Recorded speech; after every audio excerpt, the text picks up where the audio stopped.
नमस्कार। समाचार पत्रों की सुर्खियों के साथ मैं बिंदिया तिक्कू। एक बड़े अंग्रेजी समाचार पत्र की मुख्य सुर्खी में नौकरशाही के पुराने ढांचे पर काम नहीं कर सकती सरकार, अगले 1000 वर्षों के लिए भविष्य को आकार देने वाली नीतियों पर कर रही है काम, बोले प्रधानमंत्री नरेंद्र मोदी।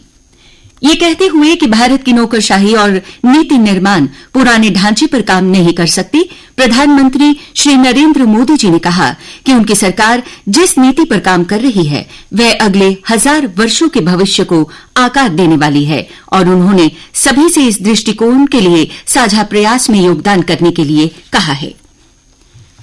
पोप फ्रांसिस का 88 वर्ष की आयु में निधन। अपनी विनम्रता और गरीबों के प्रति चिंता से दुनिया को मंत्रमुग्ध करने वाले अमेरिकी संत पोप फ्रांसिस का सोमवार शाम 88 वर्ष की आयु में निधन हो गया। भारत सरकार ने उनके निधन पर 3 दिवसीय राजकीय शोक की घोषणा की है। ये समाचार लगभग सभी समाचार पत्रों में सचित्र छपा हुआ है। भारत अमेरिका व्यापार के लिए तय हुई संदर्भ शर्तें।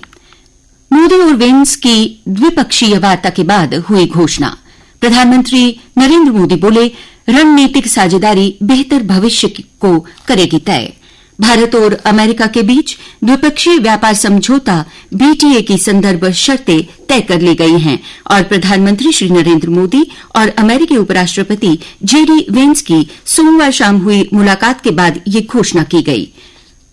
प्रधानमंत्री मोदी और वेंस ने बीटीए की दिशा में अब तक हुई प्रगति का भी स्वागत किया है। ये खबर भी लगभग सभी समाचार पत्रों की सुर्खियों में सचित्र शामिल है। रामबन में हुई भारी तबाही के बीच युद्ध स्तर पर राहत अभियान जारी। 80% फसलें बर्बाद, 10,000 से ज्यादा पशु मरे। रामबन में इस प्राकृतिक आपदा से राहत के लिए लगाई गई हैं 12 टीमें। समाचार पत्रों के अनुसार भारी बारिश, ओलावृष्टि और भूस्खलन से 80% से ज्यादा फसलें बर्बाद हुई हैं और 10,000 से अधिक मवेशियों की मौत की खबर है।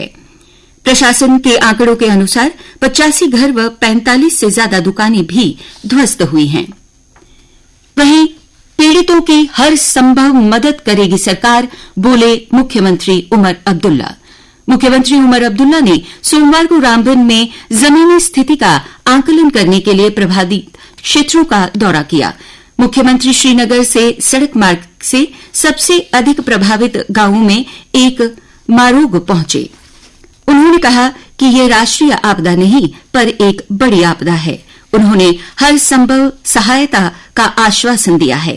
रामबन के सभी शैक्षणिक संस्थान आज भी रहेंगे बंद। भूस्खलन के चलते हवाई हाईवे बंद है। माफ कीजिएगा, दोबारा सुन लीजिए। भूस्खलन के चलते हाईवे हुआ बंद। जम्मू में फंसे सैकड़ों मजदूर और यात्री मौसम ठीक होने और जम्मू श्रीनगर राजमार्ग खुलने का कर रहे हैं इंतजार। श्रीनगर और लेह लद्दाख में करते हैं ये मजदूर काम। इंतजामिया सड़क मार्ग खोलने के लिए भरसक प्रयत्न कर रही है। सीमा पार आतंकी संगठनों के खिलाफ एकजुट हुई आवाम। आतंक मुक्त होने की दहलीज पर खड़े जम्मू कश्मीर में खुशहाली को देख सीमा पार पाक अधिकृत जम्मू कश्मीर के लोगों की आंखें खुलने लगी हैं। अब वे भी आतंकी संगठनों के खिलाफ आवाज उठाने लगे हैं। जम्मू कश्मीर में खुशहाली देख खुलने लगी हैं आंखें। आवामी एक्शन कमेटी निभा रही बड़ी भूमिका। लोगों को मुखर होते हुए देख आतंकी संगठनों में खलबली। हाफिज सईद को आना पड़ रहा सामने। मुख्य सचिव जम्मू कश्मीर अटल डुल्लू ने प्रदेश में बेहतर विभागीय तालमेल से विकास की बड़ी परियोजनाओं को तय सीमा में पूरा करने के निर्देश जारी किए हैं। बाबा बर्फानी के भक्तों के स्वागत में जुटा पर्यटन विभाग। भगवती नगर यात्री निवास में मरम्मत व अन्य कार्यों के लिए टेंडर जारी। 3 जुलाई से शुरू होगी यात्रा। सभी हॉल्स में होंगे एसी, एक रात रुकने के 50 रुपए।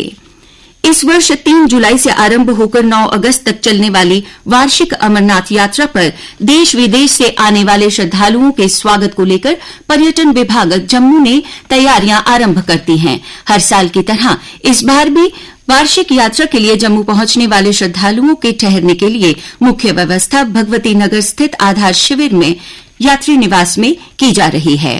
पर्यटन विभाग जम्मू ने यात्री निवास में श्रद्धालुओं की सुविधाएं उपलब्ध करवाने और उनके स्वागत में यात्री निवास की सजाने और संवारने का काम भी शुरू कर दिया है। और अब अन्य समाचार, खेल समाचार तथा मौसम की जानकारी के साथ मेरे साथी योगेश्वर शर्मा। धन्यवाद बिंदिया। वित्तीय वर्ष 2025-26 में सेहत योजना के लिए कोई कंपनी आगे नहीं आई है। अब आयुष्मान भारत प्रधानमंत्री जन आरोग्य योजना सेहत के तहत सरकारी व निजी अस्पतालों में लोगों को दी जाने वाली चिकित्सा सेवाओं का खर्च सरकार उठाएगी। योजना के तहत हर परिवार को 5 लाख रुपए का स्वास्थ्य बीमा दिया जा रहा है।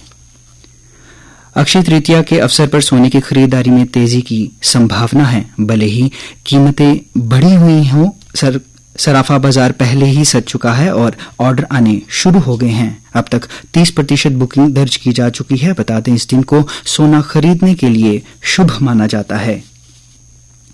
प्रदेश में महिलाओं को स्वरोजगार के लिए कृषि और हैंडलूम क्षेत्र खूब भा रहा है। दोनों क्षेत्रों में महिलाओं ने 2 साल में सबसे ज्यादा रोजगार हासिल किया है। बता दें, योजनाओं के माध्यम से प्रशिक्षण लेकर 27,000 महिलाएं हुई हैं लाभान्वित तथा विभागों के माध्यम से 40,000 ने शुरू किया स्वरोजगार।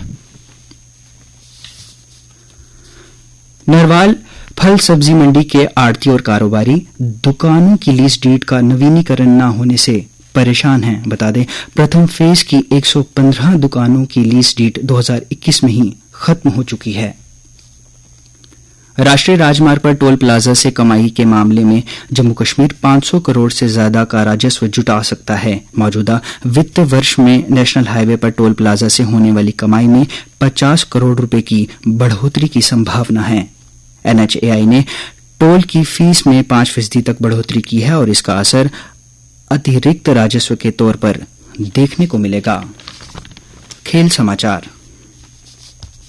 Player of the match Shubman Gill ने 55 गेंद में 90 रन की पारी खेल अपनी टीम को कोलकाता नाइट राइडर्स पर 39 रन से जीत दिलाई। छठी जीत के साथ गुजरात टाइटंस ने शीर्ष पर अपने स्थान को और मजबूत कर लिया है।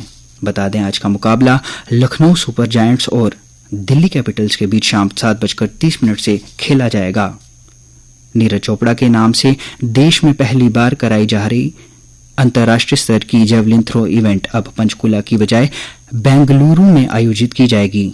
24 मई को होने वाली इस इवेंट में नीरज चोपड़ा, 2 बार के विश्व चैंपियन पीटर्स और ओलंपिक विजेता रोहलर भी उतरेंगे। भारतीय ग्रैंडमास्टर कोनेरू हम्पी ने सोमवार को चीन की झू जीनर को हराकर फीडे महिला ग्रैंड प्रिक्स शतरंज टूर्नामेंट के 7 दौर के बाद 5.5 अंक के साथ एकलौती बढ़त बनाई। भारत के टेस्ट और वनडे कप्तान रोहित शर्मा और स्टार बल्लेबाज विराट कोहली भारतीय क्रिकेट बोर्ड BCCI की उच्च वरीयता में शामिल हैं। दोनों क्रिकेटरों को केंद्रीय सरकार के तहत सोमवार को जारी की गई अनुबंधित खिलाड़ियों की सूची में A+ की शीर्ष श्रेणी में बरकरार रखा गया है। अंतर बटालियन स्पोर्ट्स मीट 2025 का आगाज सोमवार को हुआ। इसका आयोजन 5 दिन तक गुलशन ग्राउंड जम्मू में होगा। बता दें, इसमें 34 यूनिट भाग ले रहे हैं, जिनमें कश्मीर संभाग की 18 व जम्मू संभाग की 16 टीमें हैं। आइए अब आपको मौसम का भी हाल सुना दें। मौसम विज्ञान केंद्र के अनुसार प्रदेश में आज मौसम साफ रहने की संभावना है। कल का अधिकतम तापमान 35 डिग्री सेल्सियस तथा कल का न्यूनतम तापमान 22 डिग्री सेल्सियस रिकॉर्ड किया गया। आज सूर्यास्त 7 बजे तथा कल सूर्योदय 5:55 पर होगा।